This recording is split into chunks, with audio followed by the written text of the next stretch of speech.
Safer gambling is a set of concept, a set of principles, if you like, devised by the UK authorities. And the premise is to try and ensure that players are gambling in a safe and controlled way, like you would do any other leisure activity. The example I always use is bowling. You'd go with some friends, maybe set a budget of £20 or whatever it is, spend an hour having fun, and then you leave it behind and forget about it. That is, I think, how, in theory, the authorities, the Gambling Commission, would like people to be gambling. Controlled time, it doesn't interfere with other parts of your life. If you don't do it, it won't really bother you. You spend an amount which is budgeted for and within your affordability, and you remain in control and you gamble safely.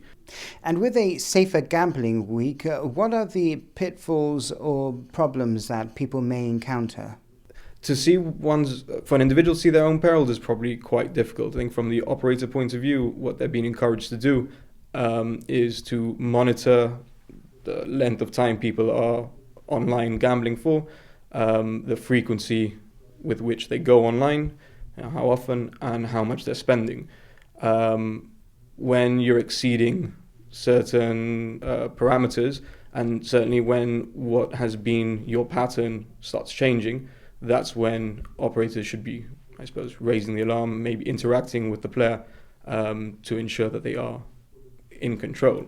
So if their regular frequency or pattern is 1 hour a day at about 6 in the afternoon, spending £50 or £50 worth of spins, let's say, if that starts increasing in any shape or form, maybe that's a time that a person should be reflecting themselves, or the operator encouraging them to do the same.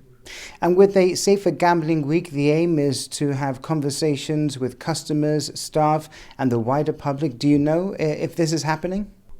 They are definitely, and they are taking initiatives. I think a cynic might suggest that it's because they have to, but I mean one can look at operator to operator and see whether they're doing a bare minimum, whether they're going over and above. There are a lot of operators who have, I'm not going to name drop, but who are doing more for this kind of initiative. Not necessarily Safer Gambling Week itself, which most operators are partaking in and posting on social media left, right, and centre.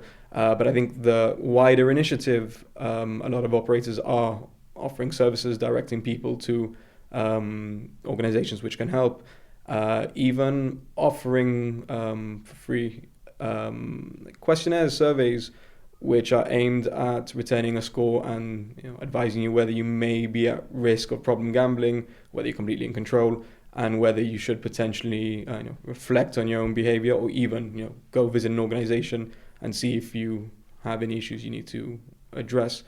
So they are engaging, some more than others. Whether they're doing it because they have to or not, anyone's guess. But there is engagement.